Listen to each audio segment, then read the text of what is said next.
Hello សួស្តីបងប្អូនអរគ្នាថ្ងៃនេះថ្ងៃទី5ខែ11ឆ្នាំ2025ហើយថ្ងៃនេះគឺជាថ្ងៃប្រពៃពិធីបុណ្យអុំទូកនៅស្រុកខ្មែរណាបងប្អូនហើយខ្ញុំនេះនៅអាមេរិកតែឯងនេះក៏ដោយកតែងណាបងប្អូនហើយបានមើលទៅតាម Facebook ទេហើយនឹកស្រុកខ្មែរខ្លាំងមែនតើប៉ុន្តែមិនដឹងថាធ្វើម៉េចបានទៅណាប្រហែលជាឆ្នាំក្រោយទៅលេងខ្ទង់ខែ3អីបងប្អូនអរគ្នា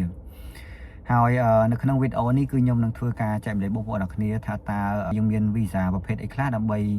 ពេលដែលយើងមកដល់អាមេរិកនេះយើងរស់នៅដោយស្របច្បាប់បងប្អូនអរគ្នាអញ្ចឹងតាមអ្វីដែលខ្ញុំដឹងគឺមាន4ប្រភេទបងប្អូនអរគ្នាទី1គឺបងប្អូនអរគ្នាប្រកាសជាដឹងហើយតាក់ទងជាមួយនឹងឆ្នោតបងប្អូនអរគ្នាគឺ DV Lottery ហ្នឹងដែលមួយឆ្នាំគឺសហរដ្ឋអាមេរិកគេអនុញ្ញាតឲ្យប្រជាជនទូទាំងពិភពលោកដាក់ឆ្នោត DV Lottery នេះមករស់នៅសហរដ្ឋអាមេរិកគេយកក្នុងមួយឆ្នាំ 50000 នាក់បងប្អូនអរគ្នាហើយយើងគិតទៅច្រើនដែរហើយ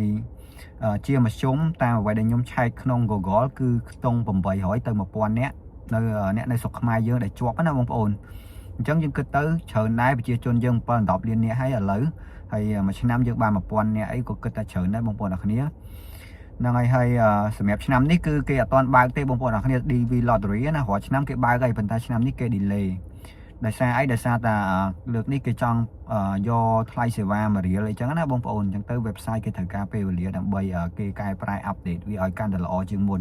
ពេលដែលបងប្អូនជាប់ DV Lottery នឹងហើយពេលដែលបងប្អូនមកដល់អាមេរិកគេឲ្យ green card បងប្អូនហើយពាក្យថា green card មួយម៉ាត់បងប្អូនអរគ្នាគឺគេចង់សម្ដៅលើទៅឲ្យបងប្អូនថាអ្នកដែលកាន់ green card ហ្នឹងគឺគាត់ជា permanent resident ណាគាត់អាចរស់នៅក្នុងសហរដ្ឋអាមេរិកហ្នឹងមួយជីវិតរបស់គាត់បងប្អូនអរគ្នាហើយដោយស្របច្បាប់អញ្ចឹងណាគាត់មានសិទ្ធិគ្រប់យ៉ាងទាំងអស់ទោះបីជាគាត់អត់តន់ជា citizen មែនប៉ុន្តែគាត់អាចទៅធ្វើការប្រកបមុខរបរប្រឡងបើកឡានអីនិយាយទៅធម្មតាទាំងអស់បងប្អូនអរគ្នាហើយចំណុចទី2ណាបងប្អូនគឺតាក់ទងជាមួយនឹង family base visa ហ្នឹងគឺខ្ញុំឧទាហរណ៍ថាបងប្អូនមានម៉ាក់ឬក៏មានប៉ាដែលគាត់មានសញ្ជាតិអាមេរិកណាឬក៏គាត់មានសញ្ជាតិទាំងពីរអញ្ចឹងគាត់ធានាបងប្អូនពីស្រុកខ្មែរមកអាមេរិកអាហ្នឹងវាជាប្រភេទ visa 3ហើយឬក៏បងប្អូននៅអាមេរិកនេះបងប្អូនមានសញ្ជាតិហើយបងប្អូនធានាម៉ាក់ប៉ាឬក៏បងប្អូនធានាបងឬក៏ប្អូនរបស់បងប្អូនណាហ្នឹងអាហ្នឹងឬក៏ brother sister យើងហ្នឹងអាហ្នឹងបានដូចគ្នាអាហ្នឹងវាជាប្រភេទ family base ហើយ family base ហ្នឹងវាប្រើពេលរៀងគួរសមដែរបងប្អូនអ្នកគ្នាខ្ទង់ប្រហែលជា5ឆ្នាំអីដែរណាវាយូរដែរតែបើកូនធានាម៉ែឪទេលឿនទេបងប្អូនអ្នកគ្នាហើយបើម៉ែឪធានាកូនអាយុក្រោម18ឆ្នាំក៏លឿនដែរប៉ុន្តែបើសិនជាគាត់កូននឹងគាត់មានគ្រួសារមានអីហើយម៉ែនឹងធានាកូនគឺរៀងយូរតិចបងប្អូនអ្នកគ្នាដោយសារតែត្រូវធានាចៅមកដែរអញ្ចឹងណាមួយទៀតគឺតាក់ទងជាមួយនឹងស្តៀង family base ដែរបងប្អូនអ្នកគ្នាគឺគេហៅថា merit base merit base ហ្នឹងគឺតាក់ទងជាមួយនឹងការរត់ឯកសាររបៀបគូដណ្ដឹងឬក៏រត់ឯកសាររបៀបរៀបការនៅស្រុកខ្មែរហើយគាត់មកសហរដ្ឋអាមេរិកណាបងប្អូនអញ្ចឹងmerit base ហ្នឹងគេចែកជាពីរប្រភេទបងប្អូនអ្នកគ្នាគឺទី1 fiancé visa គូដណ្ដឹងហ្នឹងគឺធ្វើម៉េចយើងត្រូវអ្នកនៅអាមេរិកនេះគឺគាត់ត្រូវទៅខ្មែរហើយគាត់ត្រូវភ្ជាប់ពាក្យបន្ទាប់ពីភ្ជាប់ពាក្យហើយគាត់ត្រូវរត់ឯកសារដើម្បីរៀបចំឯកសារដាក់ទៅខាង USCIS ណាហើយពេលដែលដាក់ហើយពេលដែលខាងអ្នកនៅខ្មែរគេណាត់សភាអីគាត់សភាជាប់អីនៅខ្មែរហើយគាត់ត្រូវហោះមកអាមេរិកហើយគេទុកពេលឲ្យ3ខែបងប្អូនអ្នកគ្នាសម្រាប់វីសាគូដណ្ដឹងណា3ខែហ្នឹងគឺពេលដែលគាត់មកដល់អាមេរិកគាត់ត្រូវតែរៀបការនៅអាមេរិកនេះតាមរបៀបឆើចតាមរបៀបអាកាំងណាបងប្អូនគេរៀបការរបៀបថា20នាទីកន្លះម៉ោងអីហើយបងប្អូនអ្នកគ្នាអត់មានអីច្រើនទេមួយទៀតគឺការរត់ឯកសាររបៀបប្តីប្រពន្ធដូចខ្ញុំនិយាយមុនហ្នឹងអញ្ចឹងគឺគាត់ត្រូវតែទៅខ្មែរហើយគាត់រៀបការនៅខ្មែរបងប្អូនមិនមែនភ្ជាប់ពាក្យណាហើយពេលដែលគាត់រៀបការហើយបានគាត់ដាក់ឯកសារធានាហ្មងបងប្អូនអ្នកគ្នាអញ្ចឹងសម្រាប់ខ្ញុំឯណាខ្ញុំអត់ recommend ឲ្យបងប្អូនរត់តាមប្តីប្រពន្ធទេសម្រាប់សម័យឥឡូវឆ្នាំ2025នេះហើយសម្រាប់ឆ្នាំក្រោយក៏ដូចគ្នាដែរបងប្អូនព្រោះអីសម្រាប់វីសាប្តីប្រពន្ធនេះពេលដែលបងប្អូនសភាជាប់នៅស្រុកខ្មែរណាគឺគេនឹងឲ្យ green card បងប្អូនប៉ុន្តែបងប្អូនត្រូវចាំថាមុំទៅវាឲ្យ green card យើងគឺវាជឿយើងទេវាមានហេតុផលច្រើនណាស់បងប្អូនអ្នកគ្នាវាខុសគ្នាពីការភ្ជាប់ពាក្យបងប្អូនអ្នកគ្នាការភ្ជាប់ពាក្យគឺ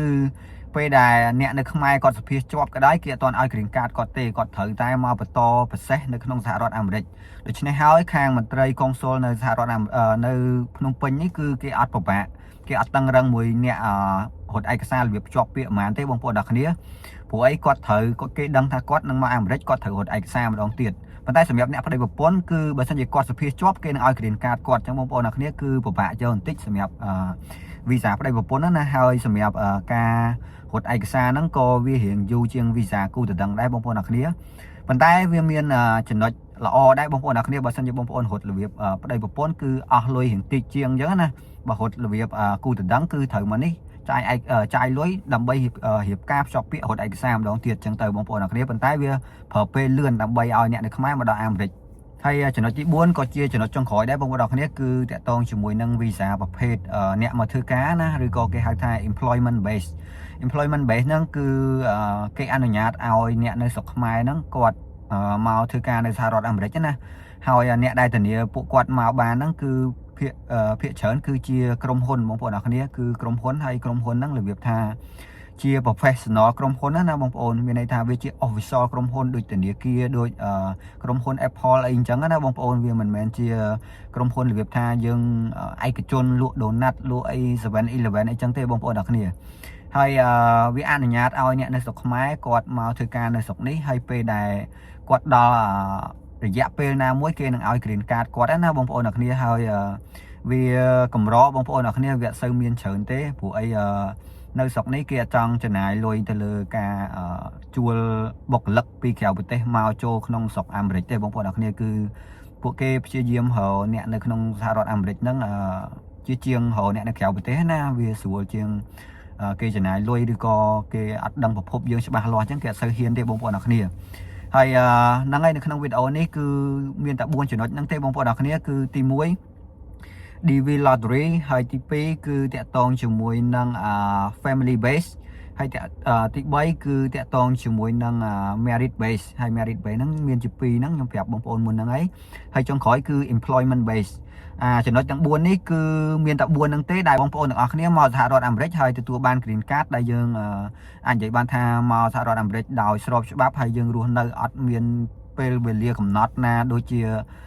គេកំណត់ថាយើងថ្ងៃនេះយើងត្រូវទៅវិញថ្ងៃនោះយើងត្រូវទៅវិញឯងបងប្អូនអ្នកគ្នាចង់ឡើងចុះស្រុកខ្មែរ10-20ដងសិនជាបងប្អូនមានលុយទិញសវត្ថយន្តហោះគេអត់ខ្វល់ទេបងប្អូនអ្នកគ្នាបងប្អូនទៅ10ដង20ដងអីស្រាប់ចិត្តបងប្អូនអញ្ចឹងណា